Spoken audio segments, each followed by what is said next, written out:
Assalamualaikum warahmatullahi taala wabarakatuh. Jumpa lagi bersama saya di siang hari ini.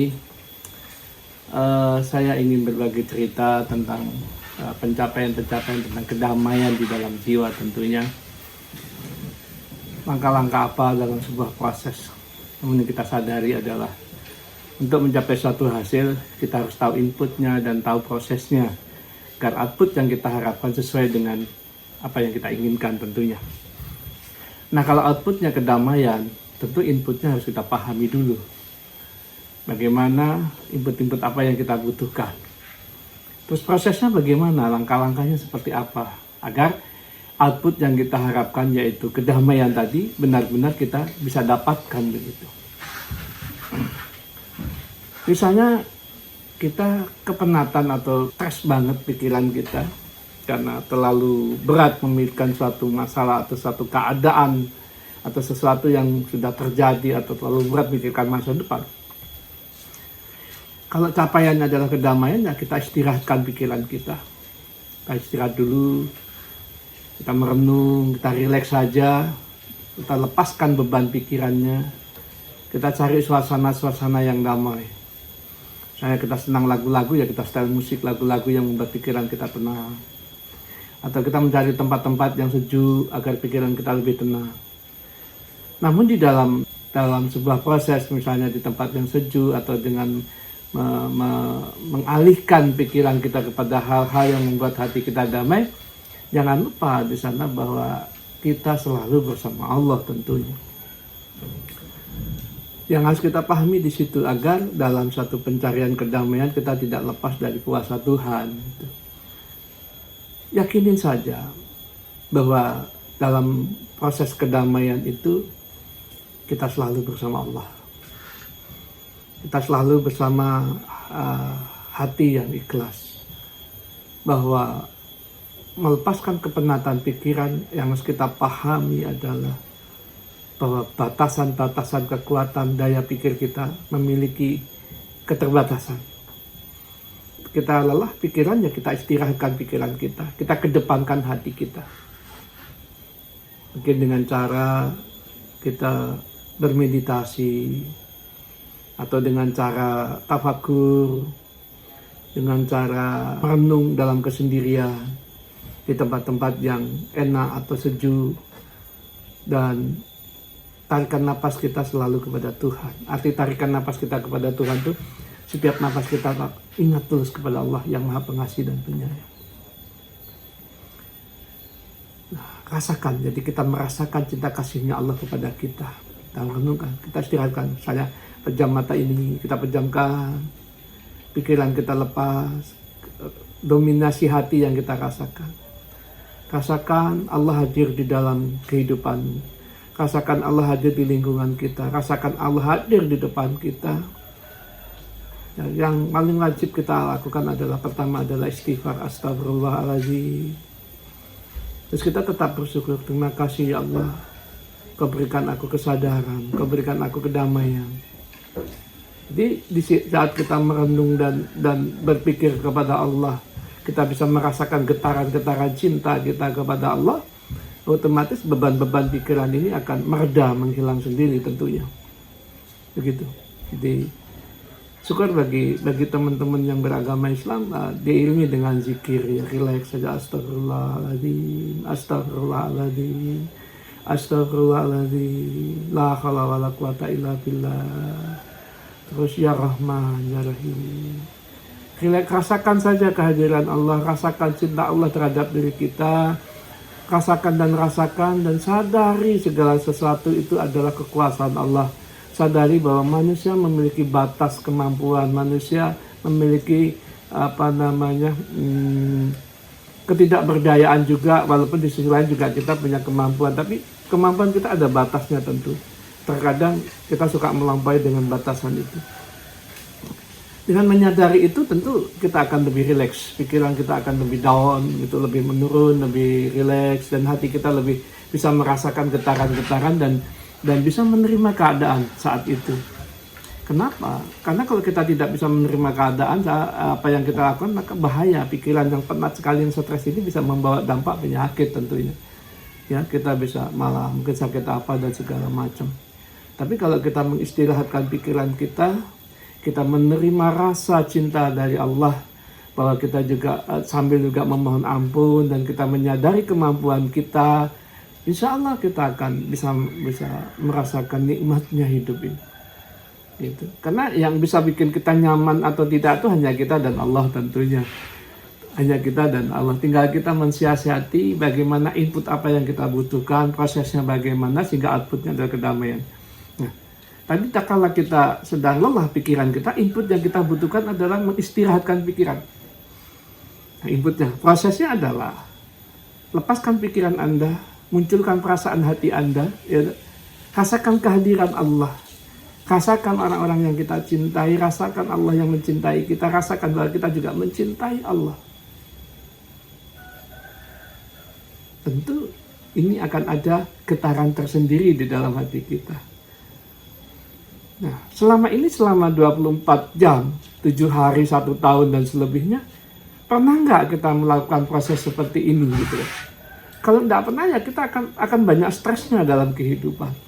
Tapi kalau pernah, insya Allah akan mengurangi stres tentunya.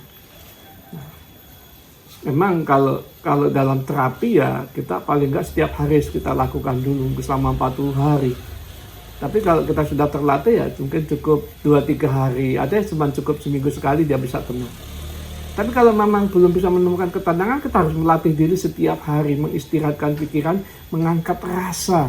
Jadi mengangkat rasa, mengedepankan rasa, bahwa kita masih punya cinta kepada Allah. Ya Allah juga masih cinta kepada kita. Kita masih punya cinta terhadap keluarga kita. Ya, otomatis ini akan menjadikan rasa yang lebih enak di dalam diri kita tentunya.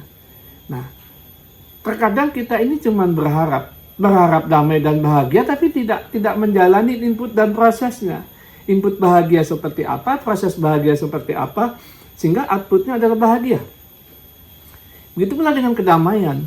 Input kedamaian itu apa gitu? Prosesnya apa? Bagaimana? Outputnya adalah kedamaian. Nah, input kedamaian jelas berhubungan dengan apa yang ada di dalam diri kita. 5 komponen yang sering saya sebut. Pikiran, jiwa, hati, ruh, dan jasad. Kalau pikiran kita itu liar, pikiran kita terbebani, ya kita tidak akan damai.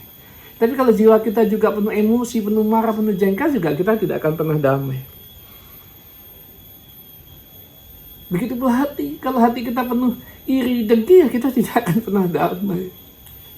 Gitu ya. Ruh kita abaikan dulu tentang ruh ya.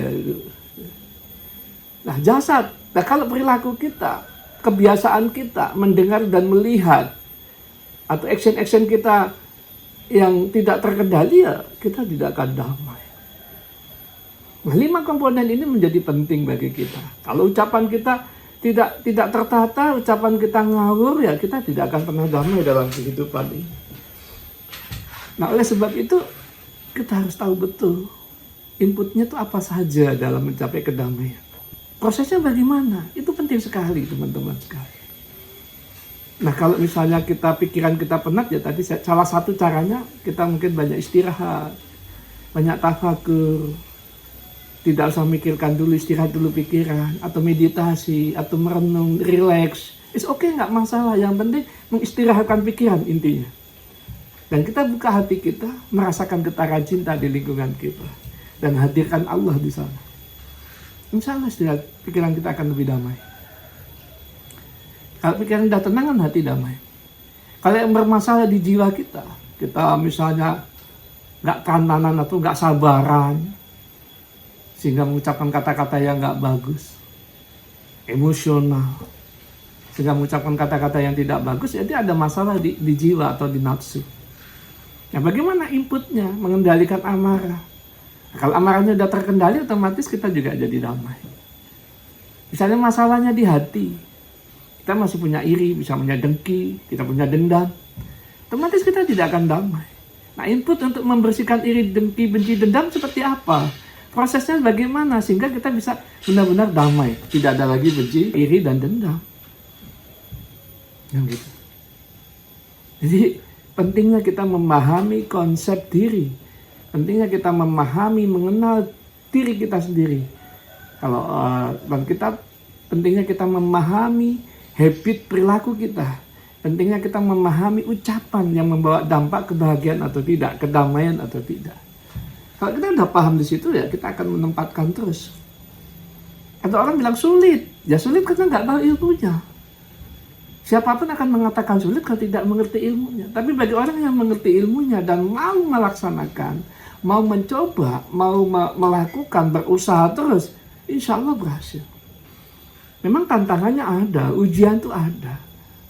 Itu tergantung konsistensi kita, tergantung istiqomah kita.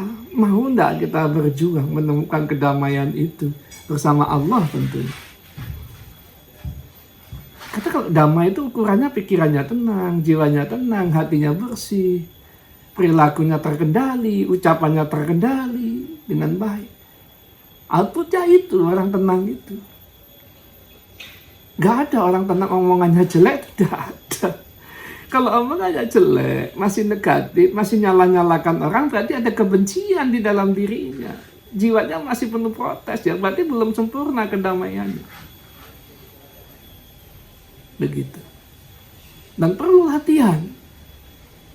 Ya bisa naik turun memang. Kita hari ini damai, besok tidak ya bisa. Nah tinggal konsistensi kita bagaimana.